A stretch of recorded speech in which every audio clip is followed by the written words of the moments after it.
Саламатсыздар ма? Әрине үйдің нанына ештеңе жетпейді, сондықтан біз үй жағдайында газда табаға нан пісіретін боламыз. Бізге бір кесе жылы су керек. Бұл жерде примерно 300 миллилитр. Бұған біз 1 столовая ложка қант қосамыз. Жақсылап араластырып.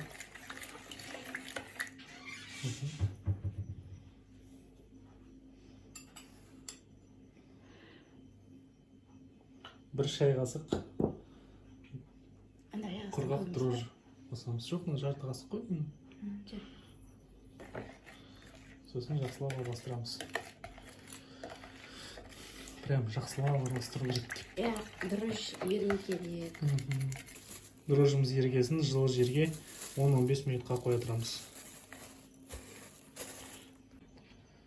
10 минут тұрды, вот дрожжымыз еріді. Үстіне енді бір ас қасық тұз саламыз. 3 ас қасық май құямыз.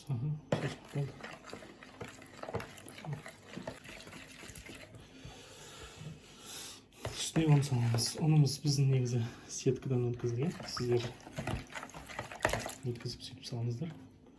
Кез келген тағам дайындағанда ұнды ситадан өткізсеңіздер, пышный, сондай воздушный болып шығады. Біз бұл жерде 400 миллиграмм ұн салуымыз керек. Ол шамамен бізде 1,5 кесеге болады. 250 миллиграммдық кружкамен 1,5 примерно болады. Араластырамыз жақсылап. Енді жақсылап қолымызбен араластырамыз.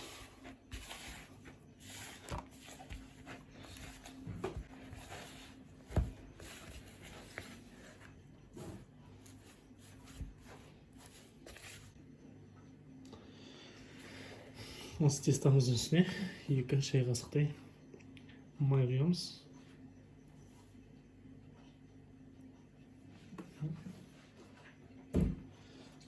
Майымызбен тағы да араластырамыз.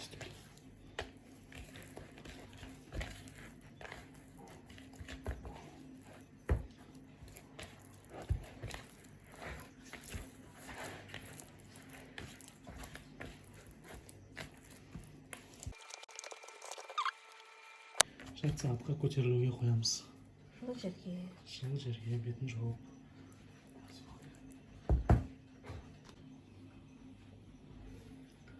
Нанымыз 35-40 минуттай тұрды. Көтерілді.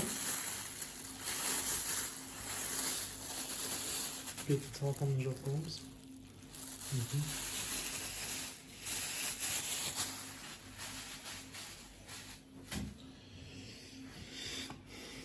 Қолымыз жуылған таза.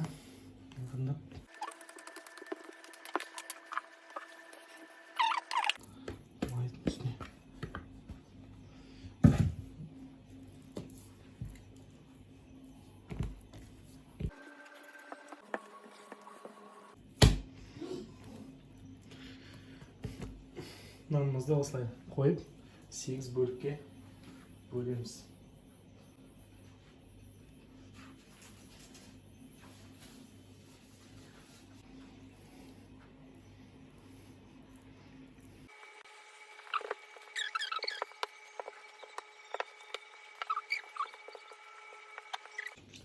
Нанымызды осылай 8 бөлікке бөліп, 8 шарик сковородкамызға салып қойдық. Мүмкіндігінше бірдей қылып істесеңіздер болады. Менде чуть-чуть әртүрлі болып кетті. Ештеңе етпейді. Енді бетін жауып, жылы жерге бір тағы да 10-15 минутқа қоямыз көтерілгенше. 4 бас чеснокты теркадан өткіземіз, ұсақтап. Осылай жасыл зеленді ұсақтап тураймыз. Бізде туралған замороженный дайыны бар, просто оны өте грубый екен, сосын әдеті сақтап тұра отырық.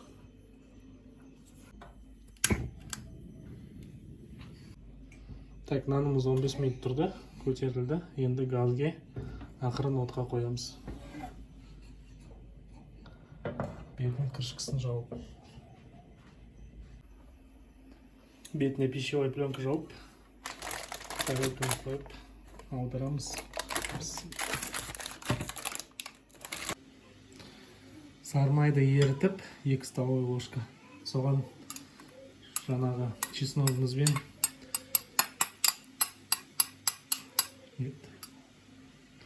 Солай берсең.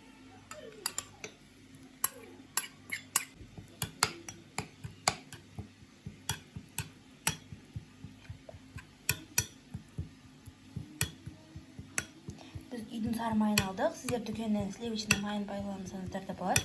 Бірақ мүмкіндігінше качествосы жақсы май пайдаланыңыздар, өйткені оны өздеріңіз жейсіздер. Так, нан пісірген сковородкамызға нанымыз жабысып,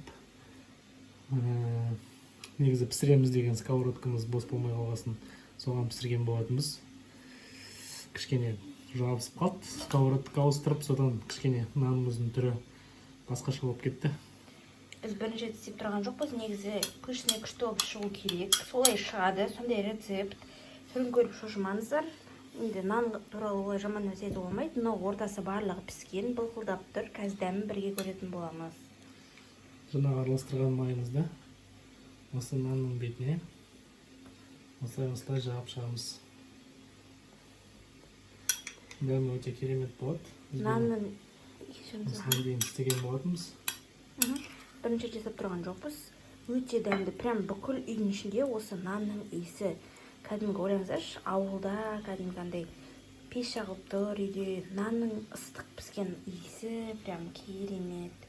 Еще мына жерде чеснок қосып отырық, біз вообще супер. Түрінің өзі уже күшті болып кетті.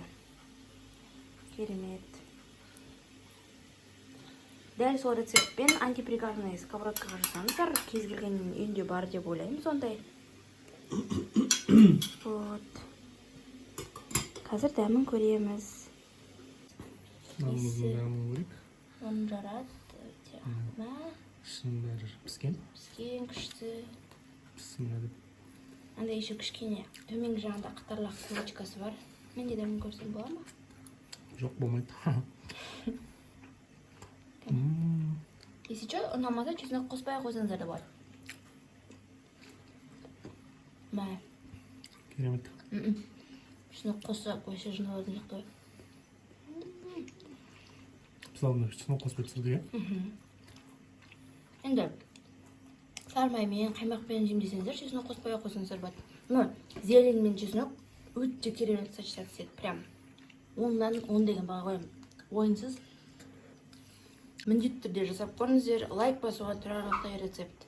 Сау болыңыздар. 15 минутта дайын болатын үйдің наны дайын. Чесночный нан деп айтсақ болады.